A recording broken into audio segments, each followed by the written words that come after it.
കോട്ടയത്തെ എക്സൈസിന്റെ വൻ ലഹരിവേട്ട. ചെങ്ങളത്ത് 13 ഗ്രാം MDMA-യുമായി ദമ്പതികൾ ഉൾപ്പെടെ 3 പേർ അറസ്റ്റിലായി. മണർക്കാട് കാവുംപടിയിലെ വാടക വീട്ടിൽ നിന്ന് 5 കഞ്ചാവ് ചെടികളും 5 ഗ്രാം കഞ്ചാവും എക്സൈസ് പിടികൂടി.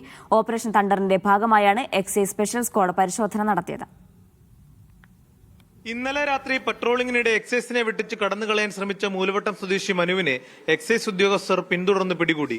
ഇയാൾ സഞ്ചരിച്ച ഓട്ടോറിക്ഷ പരിശോധിച്ചപ്പോൾ 1 ഗ്രാം MDMA കണ്ടെത്തി. തുടർന്ന് നടത്തിയ ചോദ്യം ചെയ്യലിലാണ് ചെങ്ങളത്ത് വാടകയ്ക്ക് താമസിക്കുന്ന സുധി ജബ്ബാർ, അൻസിയ ദമ്പതികളെക്കുറിച്ച് വിവരം ലഭിച്ചത്. ഇവരുടെ വീട്ടിൽ നിന്നും 12 ഗ്രാം MDMA കണ്ടെത്തി. എക്സൈസിനെ കണ്ട് ഇറങ്ങിയോടിയ സുധി ജബ്ബാർ രാവിലെ കോട്ടയം തിരുനക്കരയിലെ എക്സൈസ് ഓഫീസിലെത്തി കീഴടങ്ങി. ഈ പറയുന്ന ഒന്നാം പ്രതിയെ പിടിക്കുന്നത് ഇവരുടെ ദമ്പതികളുടെ വീടിന്റെ അടുത്തുനിന്ന് തന്നെയാണ് പിടിക്കുന്നത്.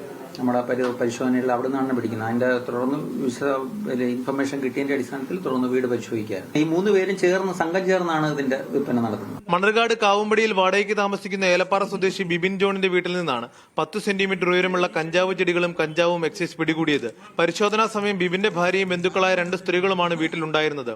ആദ്യഘട്ടത്തിൽ ഇവ പയർച്ചെടികളാണെന്ന് പറഞ്ഞ യുവതികൾ ചോദ്യം ചെയ്യലിൽ ബിബിനാണ് കഞ്ചാവ് വളർത്തിയതെന്ന് മൊഴി നൽകി. കഞ്ചാവ് ഉപയോഗിക്കാറുണ്ടെന്ന് ഇവർ സമ്മതിക്കുകയും ചെയ്തു. മീഡിയ 1 കോട്ടയം.